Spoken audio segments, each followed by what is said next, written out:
RMIT University, one of Australia's oldest, largest and most eminent tertiary institutions, has over the years become synonymous with its red and black logo. But what does this logo mean for the university, and what does it represent? In 1991, the Royal Melbourne Institute of Technology formally progressed from a century-old vocational institution to an accredited university. To signify this momentous point for RMIT, the Vice-Chancellor commissioned a redesign of the RMIT logo. What had actually been there prior to our work was just simply a very tight, dense Helvetica black, all caps, extremely dark, extremely unfriendly, I would say. It's a traditional university, so it was 110 years-ish old then. And at the same time, it was very clear that we were a technological university.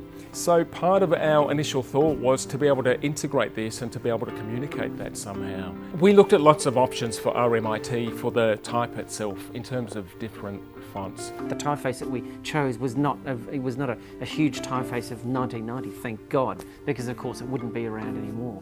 I mean, we really went back to a typeface that was 350 years old. And we broke the sort of rules of the time by choosing Bodoni, which is quite a high contrast font in terms of thicks and thins. We did a ligature between the R and the M, for example, just to make it proprietary in a sense. The hairline serifs were actually linked, and that created a uniqueness about that. I was always able to know in years to come whether the real corporate identity was used or whether somebody was typesetting in Bodoni. I could always look for that little ligature and see whether it was properly being done.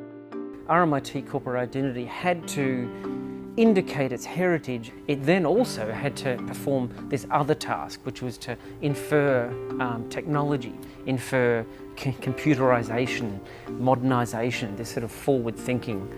We were able to put together two completely different elements, one being the very classical typeface Bodoni. We then took the dot of the I and we broke that down into a series of pixels. We found the contrast between the type and the pixel worked really well. That is the current type, the Bodoni type. Our desire was to pull together something that conveyed a sense of both the heritage of RMIT and being at the forefront of technology.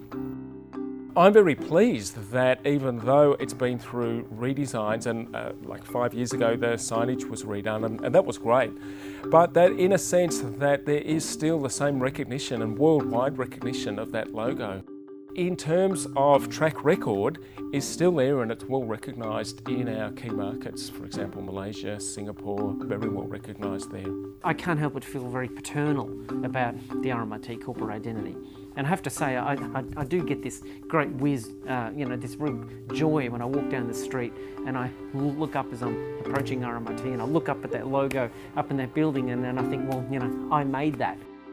The RMIT brand is recognised both locally and internationally as an innovative, urban and global symbol of tertiary education.